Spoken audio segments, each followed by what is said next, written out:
Now may I request Mr. Chandrasekhar sir to accept our felicitation process, please.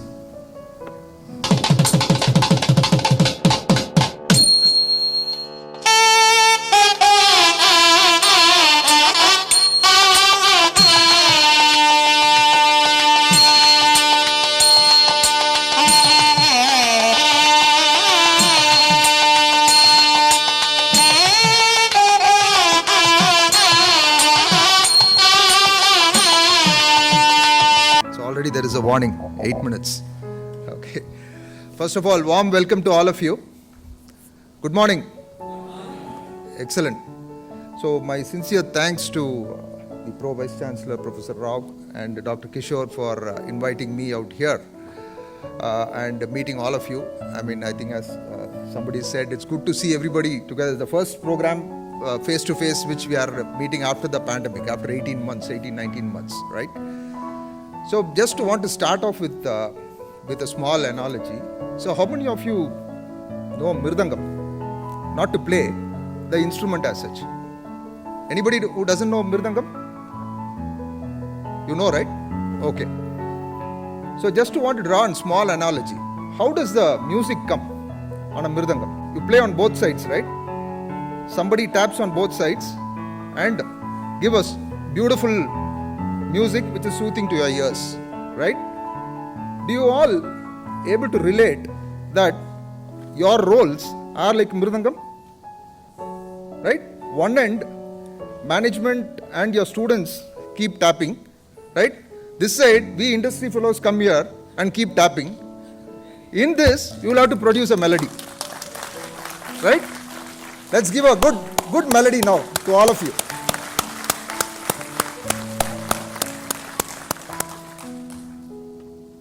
Sincere thanks to each one of you.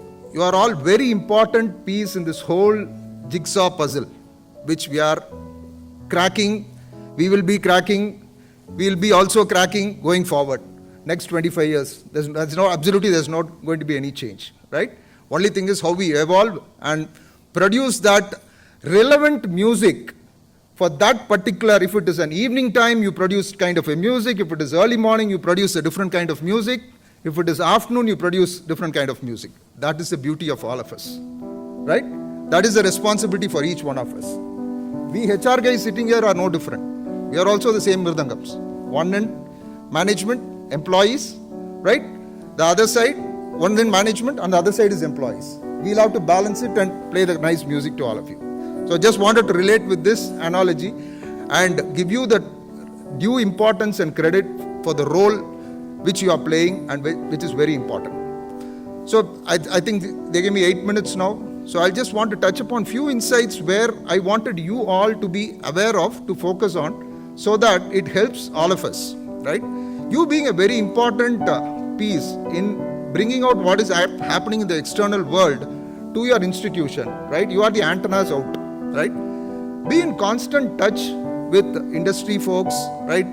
And try to understand what is happening in the industry and be ahead of the curve, right? And then take back what is relevant into your organization. That is the key for success of yourself as an individual and for your respective academic institutions and for the students. Ultimately, I think Professor Rao mentioned that we are all here to build the nation. Common objective for you, for us, everybody for that matter, right?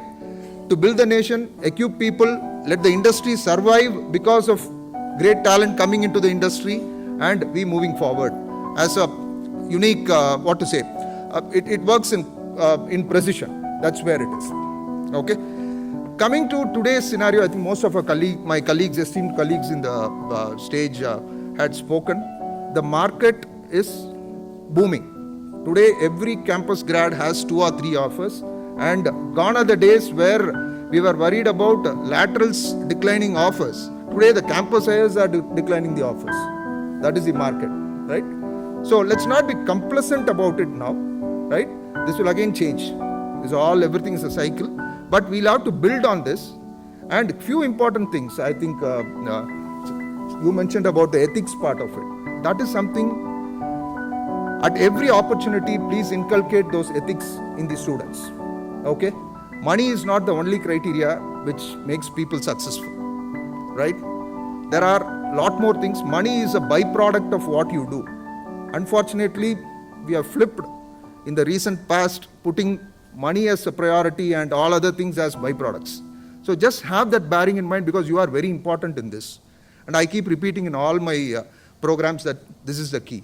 Equip yourself so that you get your due credit automatically, right? So simple thumb rule. One of my mentors in my early start of the career, he told me that what you deserve is what you get, and what you get is what you deserve. Very profound statement. Think through about it. Try to inculcate this, because we are the ones who have to impart this. Otherwise, it's going berserk today in the industry.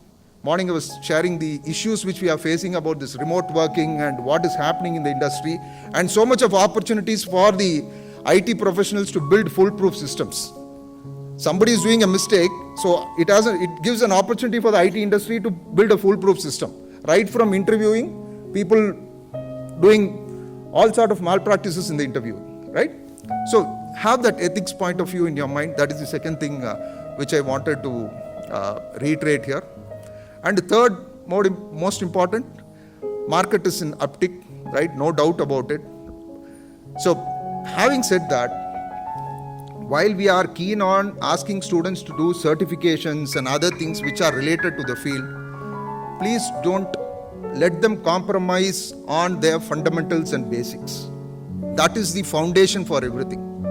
Unfortunately, it's now become a kind of an aura that I will crack and get through the examinations, whereas I do 3 or 4 certifications that will bring me the desired results. That's not going to happen. I have my colleague from the SAP labs here, the product companies and all the services companies. Fundamentals are fundamentals, and it's never ever a compromise. Okay? So these are 3 key messages which I wanted to share with each one of you, so that you take it back into your respective colleges, and within your circle of influence, make all the influence possible, right? And how do you expand your circle of influence? The more and more we become credible, more and more we come with data, right? More people are going to listen to us. Is it a fact? Right?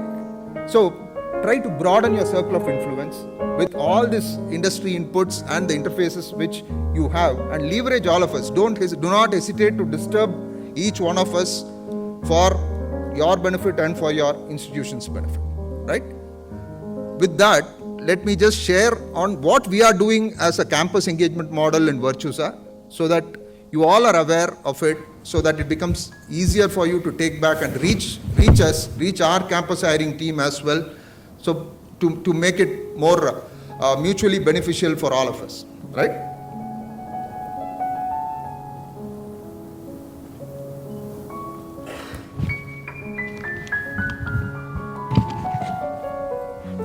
Okay. So most of you would have been aware by this time who have been working with Virtusa and interacting with Virtusa, right? We have multiple channels of engagement initiatives which we have with different set of people in the campus, right?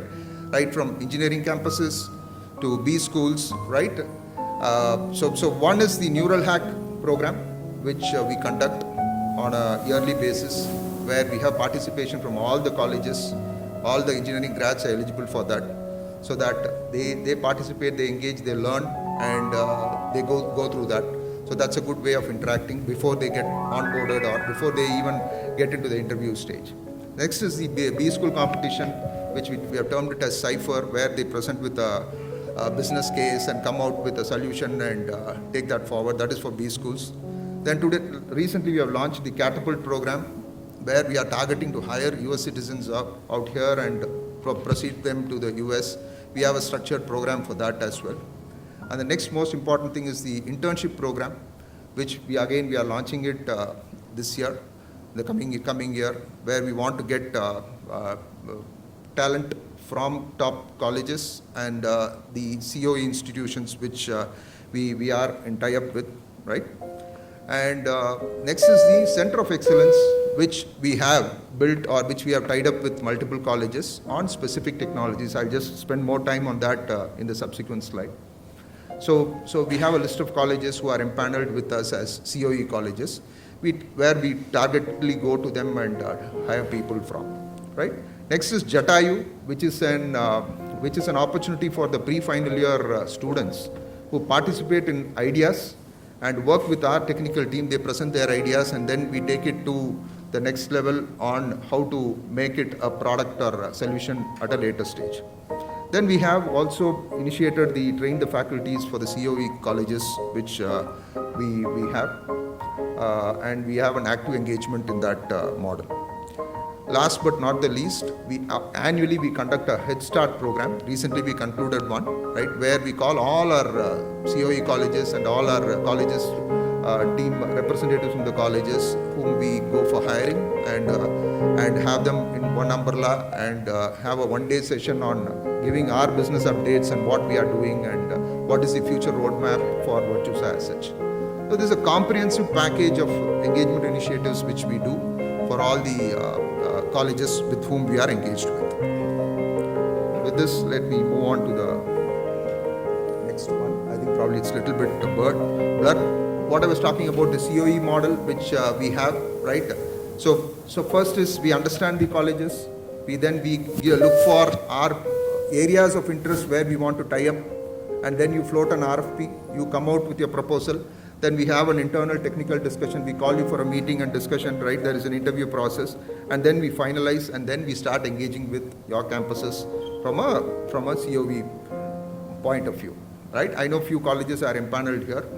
I think Tamil Nadu, Andhra Pradesh are all we have engaged in that, right? But Karnataka, I'm not sure which are the colleges. My colleagues in the campus hiring team would let you know. But please start utilizing these things so that we widen the net and we broaden the net for our mutual benefit. Moving on, this is a quick snapshot. In FY22, we have 57 colleges partnering and 72 campuses as COE, which we have, and you can see the different geographies and within India, different states where all we are engaged in, right? So this is the campus COE growth which we have seen over the years, and this has been a quite successful model for us as well, as we have quite a lot of requirements which is coming in to all of us, right? So with this, let me spend a little time on Jatayu, which probably you need to take this back to your campuses, right?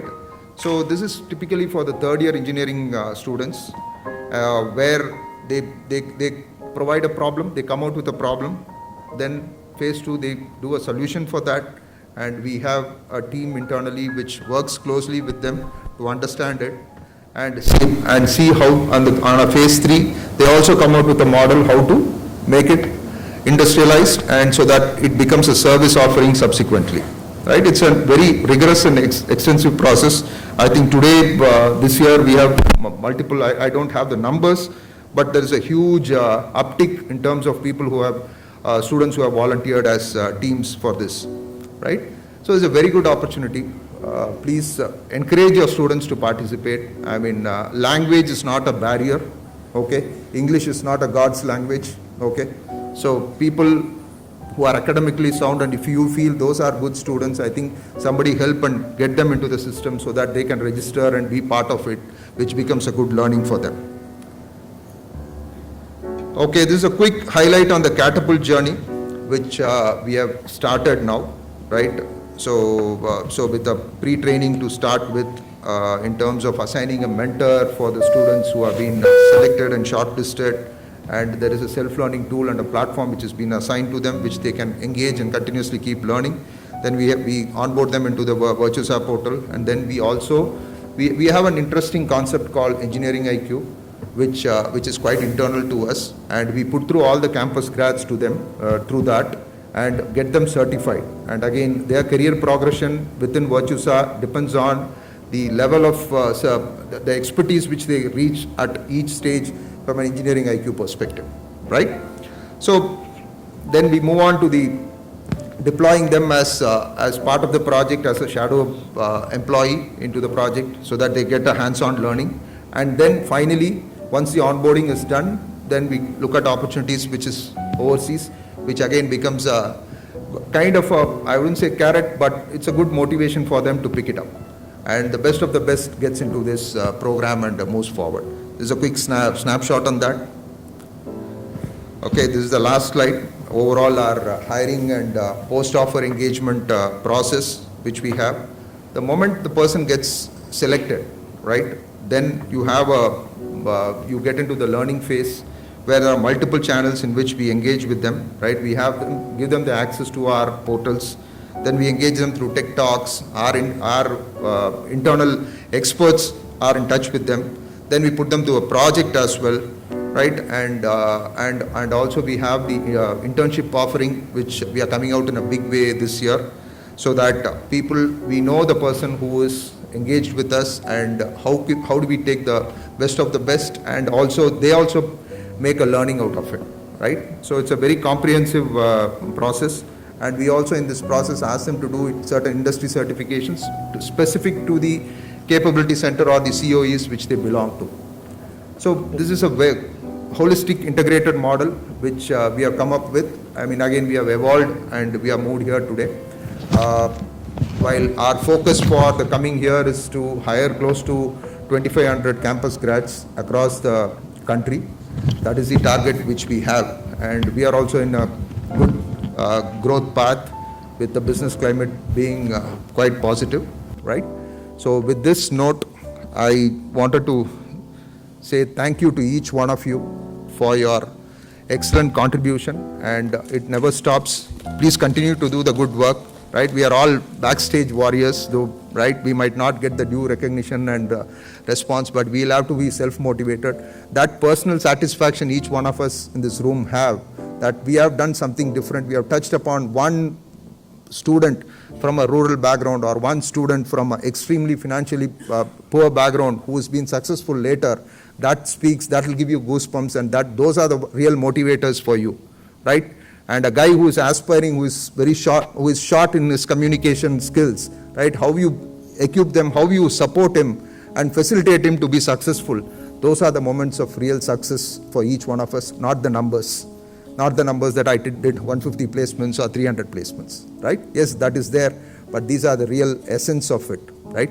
With that, let's all continue to play the Mridangam. Today, we are the Mridangam and we are the players of the Mridangam. So, Mridangam is under your control, under our control, under each one of us control, right? Let's give a good sound of music. Thank you, each one of you. God bless.